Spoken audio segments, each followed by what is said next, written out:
Then I thought to myself, damn, what did that bitch do to make the xenomorph so mad? Uh, yeah, uh, yeah. We've been away. I've been busy. All right. Real life took precedence. But I was able to finally sit down.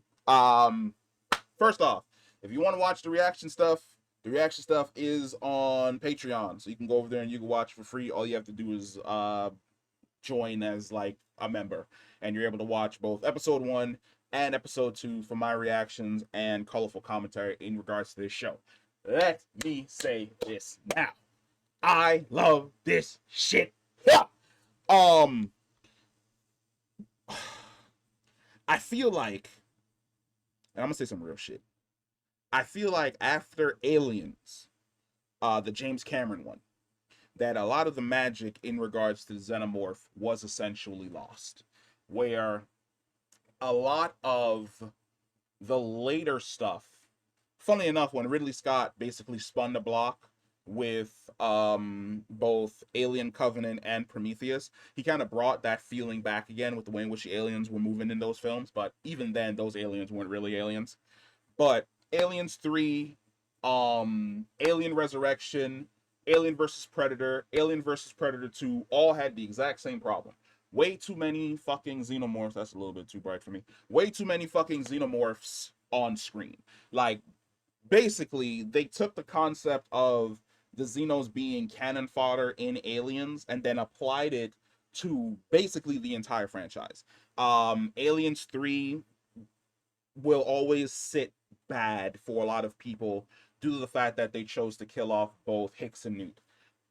Alien Resurrection will always sit bad with people because the story really wasn't that good, and it kind of jumped a lot of sharks in the creation of I believe that one wasn't called The Offspring. I forget what that one in particular is called from Alien Resurrection. It escapes me at the moment. Alien vs. Predator and Alien vs. Predator 2 were less about being these really, really great movies and more about the hype between the Predators encountering the aliens, and fell into like that guilty pleasure popcorn film movie that really didn't push the needle in any way, shape, or form. When we got Alien Romulus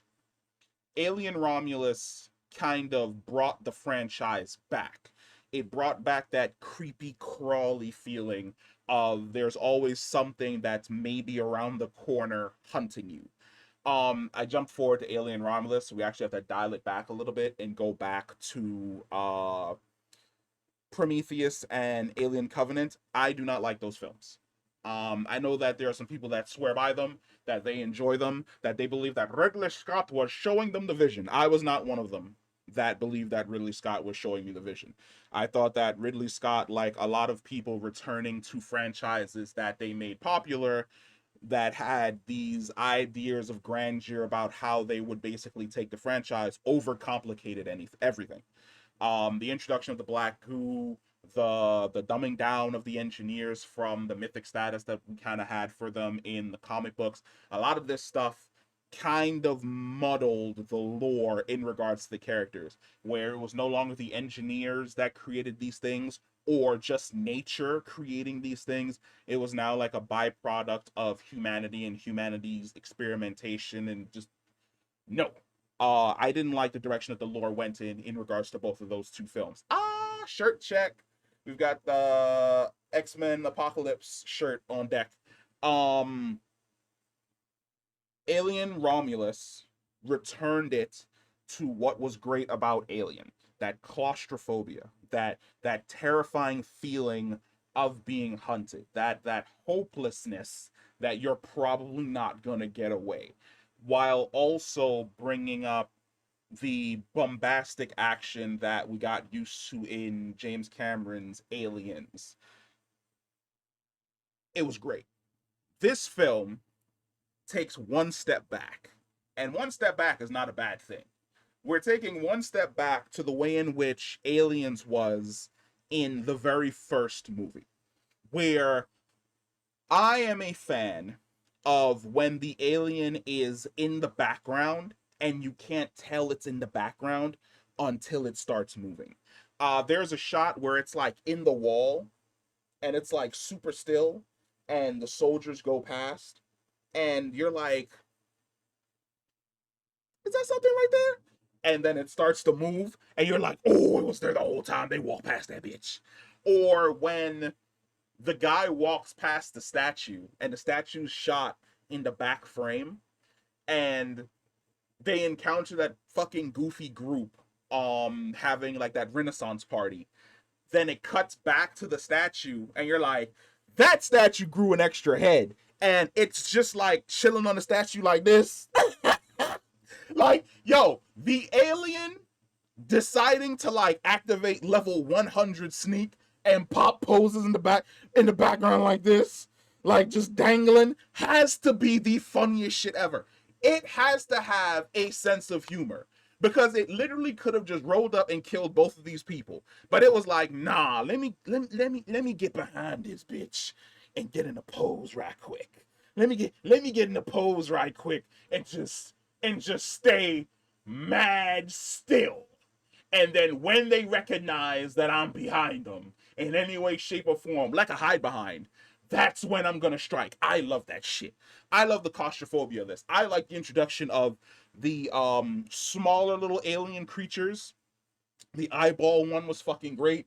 The one that drains blood is great. The plant is great.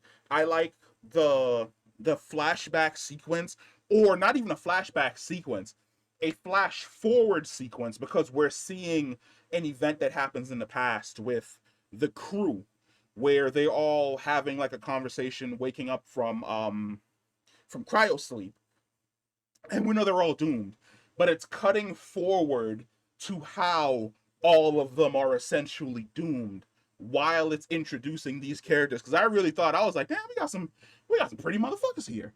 Ain't no way. Like I was like, oh, she definitely looks like Final Girl. She was not Final Girl in any way, shape, or form.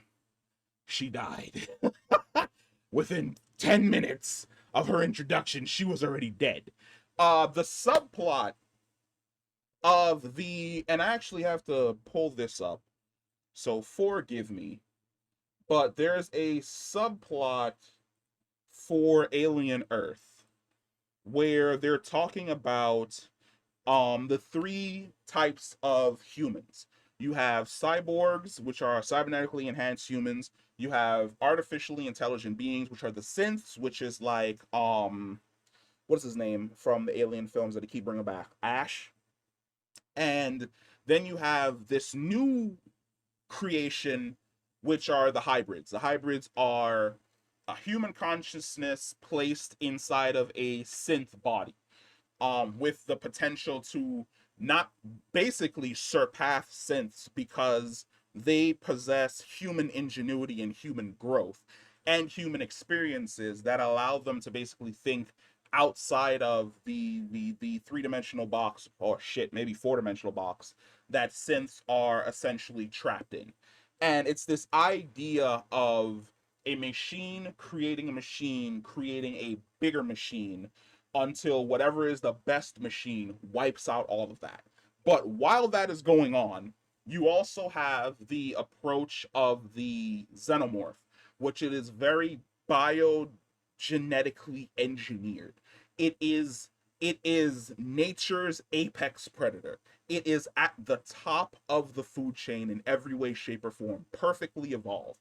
And if you were to take a step back and you were to look at nature and you were to say that, what if nature was an android? Then this would be what an android would create to clear the board of everything else. A perfectly designed organism. Beautiful in every single way.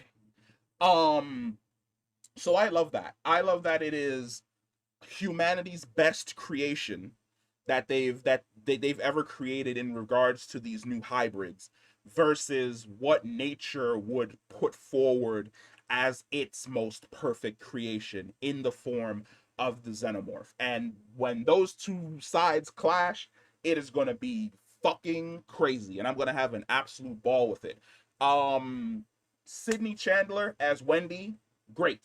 I love that there's this, and I really have to say that it's one of those things that I liked from the Halo books, where, and I said this when I was watching episode one, because I was calling stuff out before it even happened, where when it comes to a child's mind is way more malleable than a adult's mind. An adult's mind has locked in quirks and certain opinions about certain things and a certain viewpoint that they've developed over decades that is really really difficult to change, whereas a child's mind is malleable.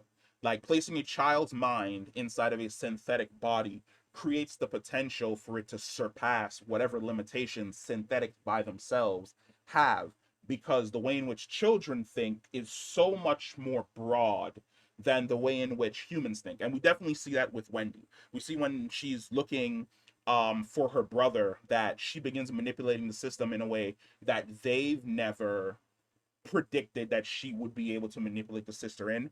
Love that. I like that type of shit. And the fact that she seems to be evolving faster than the other kids. Mind you, the other kids were definitely just changed, so their potential to evolve to what she is also there. But she's hearing like this background noise, this feedback. And I can only assume that the feedback is whatever type of communication system that the xenomorphs essentially have, where they're able to communicate with each other. We've never really gotten an explanation of how. We've always thought it was some level of pheromone, but we knew that the queen was able to like control them in some way. So it's highly likely that she's tapping into that frequency, and we're going to be getting a little bit of an exploration as to how that entire thing basically works out. Timothy Oliphant is also fantastic. I called that he was a fucking cyborg. Um in the first episode, I was like, he's model 1. The doctor is either model 2, or she's just in general like this really really intelligent scientist. And Wendy's basically model number 3, like the most newest model. And then chances are, if this series continues to progress, we might end up discovering like model 4. I also like the breakdown that we get of Earth, that there are 5 major corporations. One corporation is new in the form of the Prodigy Corporation, and we know that Will and Yutani is there. We also know that, lore-wise, the Tyrell Corporation from the first Blade Runner film is also a part of this universe. I know that the Tyrell Corporation basically no longer exists. I spelled that completely wrong. Tyrell Corporation. And it was absorbed by Jared Leto's corporation in 2049. So that is, I don't remember what exactly. The Wallace Corporation. So there's a high probability that it's Whalen Yutani, the Prodigy Corporation, the Wallace Corporation, or the Wallace Corporation might not have absorbed the Tyrell Corporation yet, and the Tyrell Corporation is still technically a thing, and they definitely still have replicants like out there running around, but they don't count replicants as being the next evolution or the next step in humankind's basically like their mortality. Let's talk about the Xeno. That boy on Demon Time. He getting motherfuckers out of there. If you ain't the main character, well, I shouldn't really say the main character. If you're not Hermit, I don't know what his fascination is with Hermit. Like, there were multiple times where he could have got Hermit's ass. But he like, I want to say that this alien is moving like the Creeper from Jeepers Creepers. Like, he smelled something in Hermit, was like, I need to save you for later. You're important to whatever it is that I'm about to do. Great. I love that it's this unstoppable monster that was just ripping people to shreds, moving like an absolute fucking demon. I said it before earlier. I fucking love the posing that he's basically doing, where like, if he knows you're about to walk past some spot, he'd be like, locked in, not moving. It was like, up, they passed me, tampons. I love that type of shit. I love that there's that one shot of them inside of the that room where people are having the Renaissance thing, and he's like just chilling. like homeboy is trying to like crawl away. He's done lost half his body, and the alien's just on the second floor looking down, chilling. Like, yeah, go ahead, take 3 more steps, and I'm on your ass. Love it. Love the way in which he's moving. I love the cyborg dude. That technically he's not a cyborg. Is he a cyborg? Yeah, he's a cyborg because he has a metallic hand. I love him as well. Like, I love how just callous and straight to the point that he has a mission to do, and he is gonna complete that mission regardless of whatever the fuck is going on out here in the world. I like that shit. That shit is great. I'm locked in. I'm gonna try and definitely devote a whole lot more of my time to watching this series when it drops. And I've got a bunch of other things that I need to watch as well, because I've kind of like fallen off and stuff. Like I said, real life stuff happens and I just get like super busy. And there's certain aspects of this show that I definitely want to talk about going forward. But let me know what you guys think about it. Let me know what you guys think about Alien Earth. Comment down below. Let me know. We're going to try and drop another video tomorrow. And I will see you in the next one. Peace.